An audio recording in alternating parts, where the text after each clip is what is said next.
Welcome to the Raven Roundup, your go-to podcast for all things sports at Royal Oak High School. I'm your host, Sam Klonke. And I'm your co-host, Ben Machiniak. Join us as we dive into the exhilarating world of Royal Oak High School sports, where we cover all of the amazing teams. That's right, Ben. Whether you're a dedicated fan cheering from the stands or a player on the field, this podcast is your backstage pass to latest updates, game highlights, and interviews with incredible Raven athletes and coaches. Hey, everyone. Hey, everyone. Hey, everyone. Hey, everyone. Welcome into the studio today for episode 15. 15. Wow. Wow, 15 weeks of the podcast. That's awesome. It was just week one. We were sitting here. It was just week one. We were sitting here across the table. Man, It's come 15. A long way. That's 15 episodes right there. Yeah. We appreciate you, whether you're watching us on YouTube or listening to us on Apple Podcasts or Spotify. I'm starving right now, Ben. I'm also. That's all I'm thinking about. I'm very hungry too. What are you having for lunch? Yeah, we're recording this at lunchtime, and I'm having some. I packed some, or my mom packed me. Yeah, sometimes my mom packs me my lunch. Me Shout too. out to my mom. Yeah, shout out, Mom. Every morning. Yep, every morning. All right, Yeah. that's just great. Every time. Every All time right. we press for. So, if anyone wants to donate some new suction cups, Mr. Russell, please, we'd appreciate it. Mr. Russell, if you're watching this, we'll give you a sticker. we'll give you a sticker. All right. No, but I'm starving. I'm gonna have Yeah, me too. to finally answer your question. My mom packed me some rice and some sweet potatoes, Okay. and I love sweet potatoes and I love rice. So I'm gonna eat that Okay. after this. What about you, Ben? I haven't checked my lunch, but I'm pretty Ooh. sure. It's a surprise. No, it's the same thing every day, and I love it. What is it? I don't go with a meal. I just go with like some good snacks. You know, I go pretzels. Today I brought a yellow Gatorade. There's Really no main part to this. No, I don't really get hungry like that at school. Like I get home and then I eat good, but it's like pretzels, some protein bars, fruit snacks, and grapes. The grapes are really Fruit good. snacks are good. You like the Mott's ones? No. What ones? Welch. Oh, well, isn't it? Welch's is not Mott's. Don't disrespect Welch's like that. I thought Mott's. Mott's No. is disgusting. I like the ones with like the little characters on them. Yeah, no, that's just weird. That's just I'm like, not gonna lie, you know, those flavors are not good. you don't like those? Let's now get into the interview with two of our Royal Oak High School social workers, Miss Wade and Mr. Weiss. It's a great one. Check it out. Welcome to the Raven Roundup. We are here with two of our Royal Oak High School social workers, Mr. Weiss and Miss Wade. First, tell me about your history with athletics, both playing and coaching. Whoever wants to go first. Sure. So I played all the sports when I was a kid. Literally name it, I played it. And then probably around third grade, soccer became my jam. So really I played soccer. I still play soccer. I still coach. So 30 plus years of soccer. And then I played in college, and then I coach at Seaholm High School. So it's always been a part of my life. I can't see my life without it. For you? For me, growing up, played a lot of different sports: football, basketball, track. Believe it or not, but if you can't tell by looking at me, I was a flag football quarterback. Fun fact. Used to sling it around. But once I got to tackle football, I told my coach I play quarterback. He's like, "Ha, you're a lineman." So I went down to lineman, played through high school, had the opportunity to play in college. I chose academics instead just because I wanted to stay closer to home. A lot of my offers were in Ohio or Indiana, and then continued on coaching recently at some couple high schools, but took a recent leave because I got married and had a puppy. So priorities, as you will learn eventually. Yeah. But looking to get back into it this fall. We'll see. And what inspired you to become a high school social worker? So for me, I think this is kind of an interesting journey that I think is great for kids to hear, because I went through all of high school and all of college thinking I was going to physical therapy.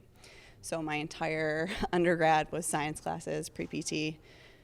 Graduated, went into physical therapy, literally hated every second of it, and worked in a clinic. But when I thought about what I liked about working in physical therapy, there were like 10 things that really hit home for me, and they were all about working directly with people and talking to people. And one of those things that I did was like Google these 10 characteristics, and they were the top 10 characteristics of a social worker. For me, it was similar to Miss Wade, obviously. A little bit different. My dad, growing up, my dad's a psychologist. My mom's a teacher. So growing up, I kind of wanted to do something in the middle between. I was thinking psychology for a really long time, but then I took a developmental psychology class in college, and for lack of better terms, it got the best of me. Okay, what characteristics do I like about psychology? And I chose school social work. And share a memorable experience where your role as a social worker intersected with your coaching duties. So I coach girls soccer, and in the past, I would say 3 years, I've had a lot of players that struggle, obviously with like typical stereotypical relationship stuff during seasons, which affects you.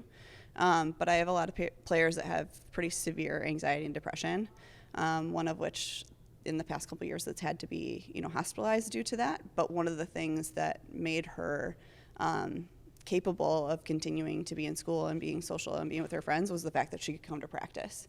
And so, and knowing that practice was like a safe space and like a place in which that her teammates would support her regardless of what was happening.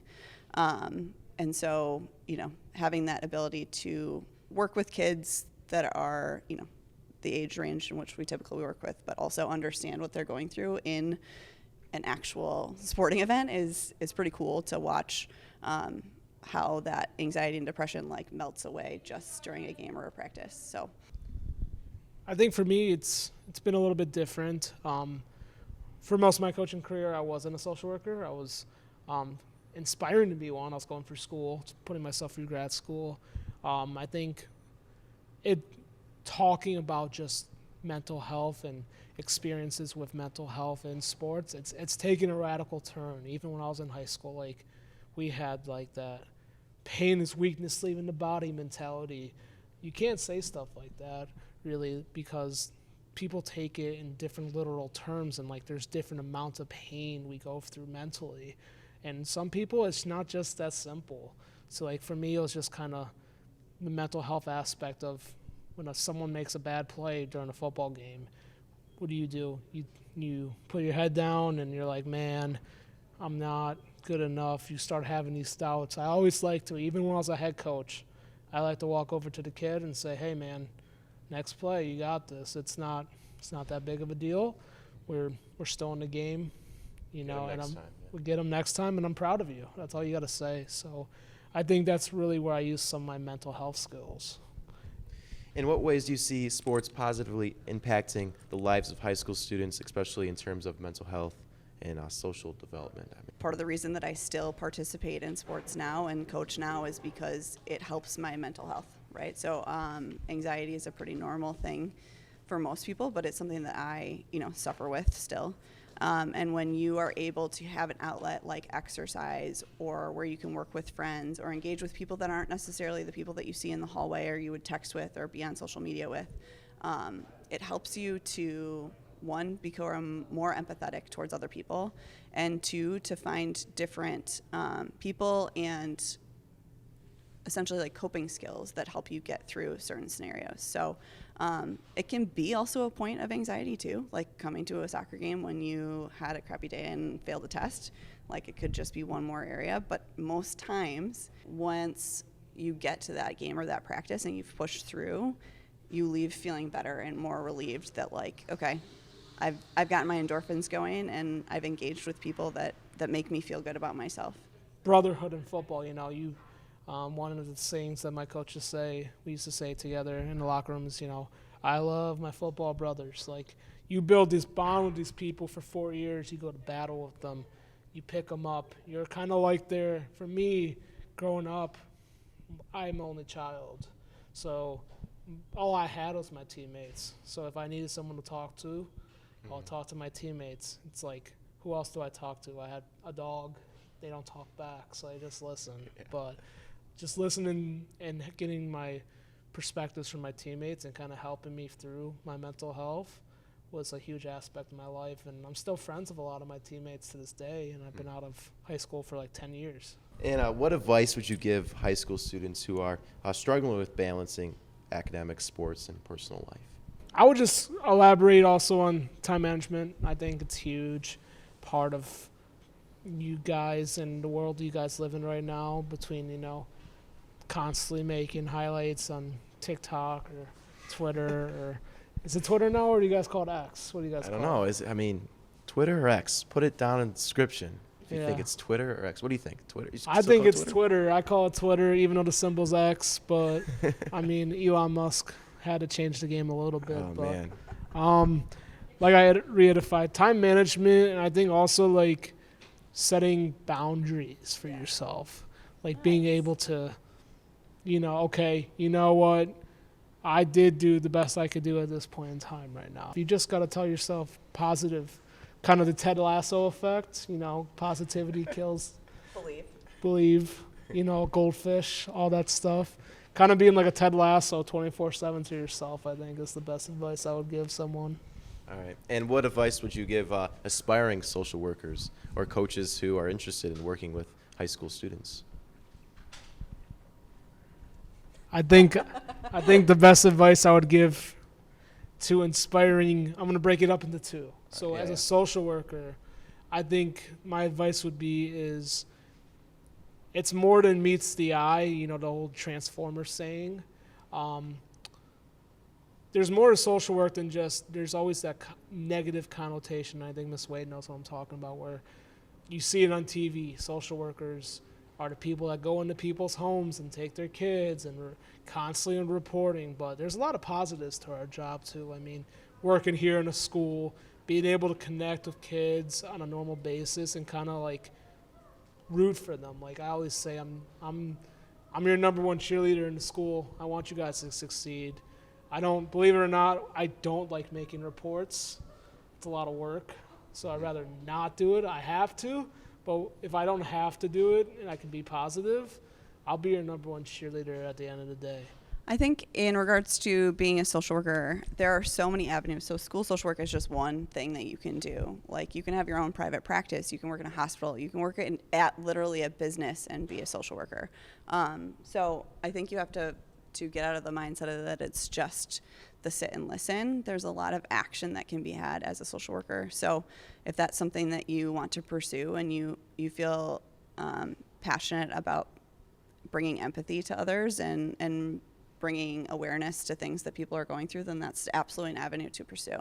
In regards to coaching, I think you've got to decide that you love something so much and want it to be a part of your life every day. So for me, coaching was something that wasn't really a choice. It was something that had to happen because I loved being a part of soccer, and I had a lot of horrible coaches, and I just didn't want any other kids to experience that. So for me, it was about how can I be a coach so that when you walk away from your senior year or whatever year you're done playing with me, you've decided that was one person in your life that you're always going to be able to remember as a positive influence. Mr. Weiss kind of said a misconception. Any other misconceptions about social workers that you would like to address here on? They talk about compassion fatigue and empty buckets and things like that.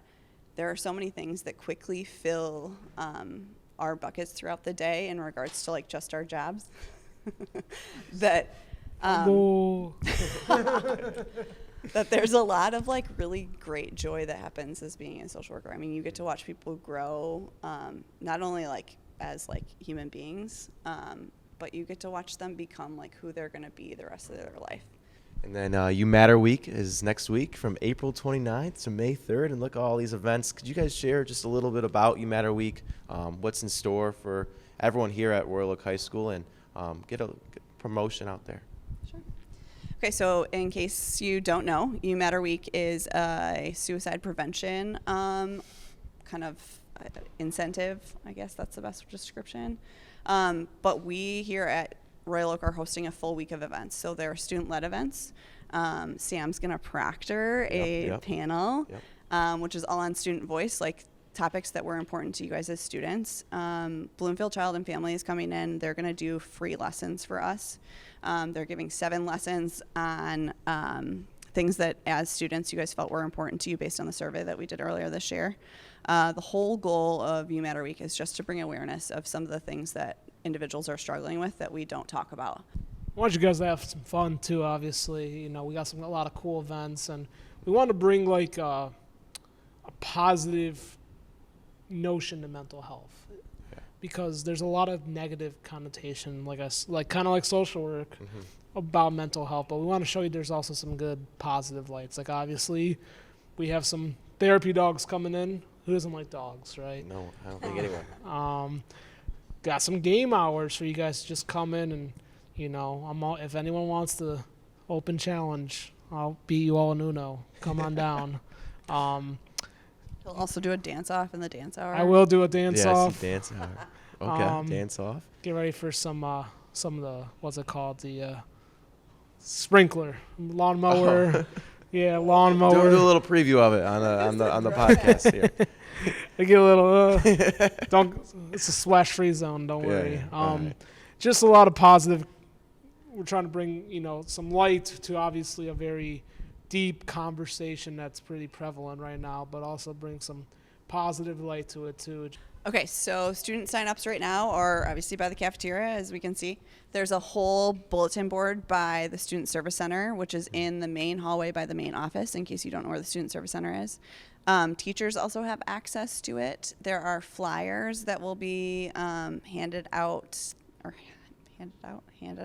on the first day of You Matter Week, and then it should be on social media. It should be on Instagram. There's also an Instagram just for You Matter Week. Yeah. I think it's You Matter, ROHS You Matter 2024. ROHS You Matter 2024, and then also On Canvas too. On Canvas, we also want to get it going during that week. We want to get that hashtag ROHS You Matter as well. Get that going. See if we can get some publicity. Maybe get our name out there and hopefully spread this great week to different schools in the state, country, and just make it hopefully a nationwide thing, just part of it. Well, thank you guys so much for coming on. I really appreciate you promoting You Matter Week, which is next week, April 29th to May 3rd. Thank you guys so much for coming on. I really appreciate it. Ben and I really appreciate it. Ben's sitting down on the floor. Those GoPros can get it. Ben. Get in the audio over there. And thank you guys so much. Thanks. Thank you. Girls soccer. The Ravens girls soccer program had one home game and one away game this past week. They started off with the game on Tuesday away against Berkeley, and then they had a second game at home on Thursday against Troy. There's an ant on this thing. That's just nasty. Jeez. Tuesday, their game against Tuesday lost with the final score of 6-1. The player of the game was Alana Fleming.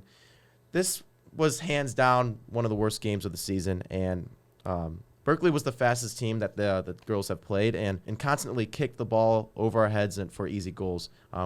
With 3 in the back and the incredible Berkeley speed, it was pretty demoralizing to be a Raven. The one Raven goal scored, though, was Cece Irwin, and she barreled through 4 defenders and for her well-deserved goal. Great job. What happened on Thursday, Ben? So their game on Thursday, that was home against Troy. The final score was 5-0. The Ravens unfortunately lost that one as well.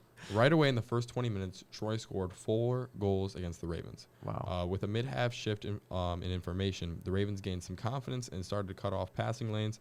And in the next 55 minutes of the game, it went on without another goal. Jordan Hills, normally playing center midfield position, stepped into center D, and that was an absolute force to be reckoned with. Helena Wisner, a team manager, got the energy up from the bench and really inspired the team. Clearly, it was a big loss, right? Yeah. But they focused up for the last 60 minutes of the game, and it wasn't as disheartening, especially considering the Troy is ranked 7th in the state right now. 7th in the state. That's really good. So it was the boys, I'm pretty sure, right? They're both Troy soccer programs are really good. But this week the girls have 3 away games. Let's hope they can bounce back. They will already have played Groves on Tuesday, and then on Thursday they play University Liggett School at 4:30, and on Sunday they play Novi at 1 p.m. Good luck this week, girls. Girls tennis. The girls tennis team had an action-packed week. Yes, they did, Sam. Starting with Tuesday's match, the team secured a remarkable 7-1 win against Farmington, marking their first league match victory of the season. That's right. The win was fantastic, especially considering that Royal Oak or Farmington were projected to be league winners. It's a strong statement about the team's capabilities this season. Yes, it is. The standout players of the match were Tessa and Gracie, who showed incredible resilience in the doubles category. Despite being down 1-4 in the first set, they fought back to win 7-5, and they clinched the second set, 6-4. Moving on the rest of the week, unfortunately, Wednesday's match got canceled due to the weather conditions. Weather's been crazy this springtime, but Yeah. it's always. However, the team bounced back with an impressive 8-0 victory over Harper Woods. Who was the standout player from that one? Ava Weiss. Ava Weiss had a stellar performance with a golden set against Harper Woods, winning every point at 40 love. Huge congrats to Ava. The winning streak continued with a 7-1 victory against Bishop Foley, showcasing the team's consistency and determination. Overall, the team showed their resilience in this crazy weather conditions and delivered impressive performances throughout the week. Great job, girls. This week, the girls have another busy That was a week. little aggressive, sorry. By the time you hear this episode, they will have already competed against Waterford Mott and Ferndale High School.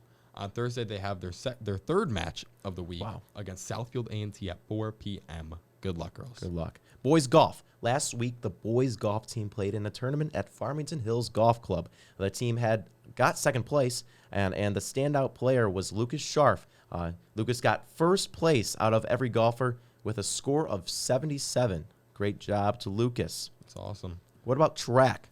Last Monday, the track teams took on Avondale. The girls' team beat the Yellow Jackets 84-42, and the boys beat them with a final score of 73.33 to 54.67. Yeah, I don't know if that's really like score. Okay. I mean, hey, Well, either way, Some standout decimals in player. it. Yeah, I don't know if that's how it works, but standout players from the girls' side were Maya Conway and Olivia Petrowski. Both had personal records in the 400 meters. Maya came in first place with a time of a minute 7 seconds. let's just say a minute, 7 Yeah, seconds. with a minute and 7 seconds, and Olivia came in second with a time of a minute and 10 seconds. Jetta Ewell got first place in the discus with a new PR of 135.1 feet. Congrats, Jada. Sam, who were the standout players from the boys' side? The boys' side in the 800-meter, senior Braxton Sipes and junior Nolan Till both got a personal record. Braxton came in first with a time of 2:10, and Nolan came in second with a time of 2:11, 1 second away. PRs were set both in the 4x400 and the 4x800 relay. Great job to both of those relay teams. Then on Wednesday, the Ravens traveled to Bloomfield. The weather was horrific, and the team had to wait around for it to clear up, which affected them as both the boys and girls lost. A huge shout out, though, to Nathan Guthrie for breaking the school's record in the 400-meter race. Nathan now holds the record with a time of 50.64 seconds in a 400. Wow, that's fantastic. That is just Congratulations, that's just Nathan. crazy. But then what happened on Saturday, Ben? So both teams bounced back on Saturday at the Royal Oak Relays. The girls' team came in first place, and the boys' team came in second. Who were the standout players from the girls' team? Sam? Standout players from the girls' team were sophomore Lucy Van Harts, came first place in the 2-mile and finished with a time of 13.58 minutes. Congratulations, Lucy. Then Brooke got first place in the high jump with a jump of 4 feet and 7 inches. And Jada Ewell got first and a PR in shot put and with a throw of 37 feet. What about the boys, Ben? So Nolan Till got first place in the 2-mile with a time of 11 minutes and 4 seconds. That's That crazy. That is what is that? I mean, I think I run 1 mile in 11 minutes. Yeah. Jeez. So Javian Johnson, Julian Burns, Braxton Sipes, and Nathan Guthrie got first place in the 4x400. This relay got the team a new PR of 3 minutes and 35 seconds. Great job, boys. And this week, the track teams have a meet on Monday against Troy Athens and the Stephen Johnson relay on Saturday. Good luck to all the runners, jumpers, and throwers. Girls lacrosse. Last week, the girls beat both Farmington and North Farmington. They beat Farmington with a final score of 8-6 and North Farmington with a final score of 8-5. And the standout player was Cynthia Guest, who dominated in the net. By the time you hear this episode, the girls will already have played Notre Dame Prep on Tuesday. And then on Wednesday, they have a home game against Avondale at 6 p.m. And then they wrap up the week with a away game on Friday against Waterford Mott at 6 p.m. Great job. Good luck. Let's get it. Boys lacrosse. This past week, the boys played West Bloomfield and Salem. The boys beat West Bloomfield with a final score of 13-6, but they unfortunately lost to Salem. Standout players were Ethan Cousins, who currently leads the team in goals, TJ Antonino, who's been having a good season so far, as well as Bear Gardner, who played solid in the net. And this week, the boys have 3 games. By the time you hear this episode, they will already have played Rochester on Tuesday. Then on Thursday and Friday, the Ravens have home games. On Thursday, they play Troy Athens, and on Friday, they play St. Clair High School. Both games at 7 p.m. Good luck, boys. Boys baseball. Last week, the boys baseball team had a rough series against the Troy Athens Redhawks. Not good. In Game 1, Will Hickey and Johnny Frederick led the team with 1 hit each, and the game ended with a final score of 5-0 Athens. In Game 2, Carter Harris, Peyton Morrison, Andrew Drawbaugh each scored 1 run. Ryan Lassner and rookie Josh Adler walked in the second, which led the team on 2 runs and 2 balks, which tied the game 2-2. Unfortunately, the final score of that game was 10-3, with Athens winning. Very unfortunate.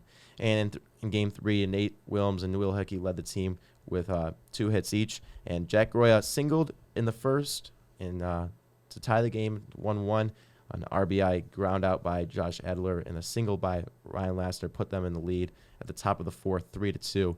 And a double in the sixth extended our lead to 5-2, but then the final score was 9-5. So it's like the last 2 games in the series, they were up, and then they kind of just fell behind and Yeah, it's unfortunate. lost those games. But who are the standout players, really? So standout players are Ryan Lassner, who has the highest OBP On at base percentage. On base percentage. on-base percentage at .556, and Will Hickey, who's been dominant all season. And Will Hickey's a sophomore, so Sophomore, that's yes. really cool on varsity, dominating and playing really well. So We will be back next week to continue to talk about all the spring sports here at ROHS, as well as an interview with Coach McMahon and Owen Soper. Once again, thank you for listening and or watching us at the Raven Roundup. Round up all of the amazing Ravens teams. I'm your host, Sam Glocke. And I'm your co-host, Ben Machiniak. We will see you all next week on the Raven Roundup for episode 16. I mean, we will, episode 16. But for now, remember that it's a great day to be a Raven. Stay safe.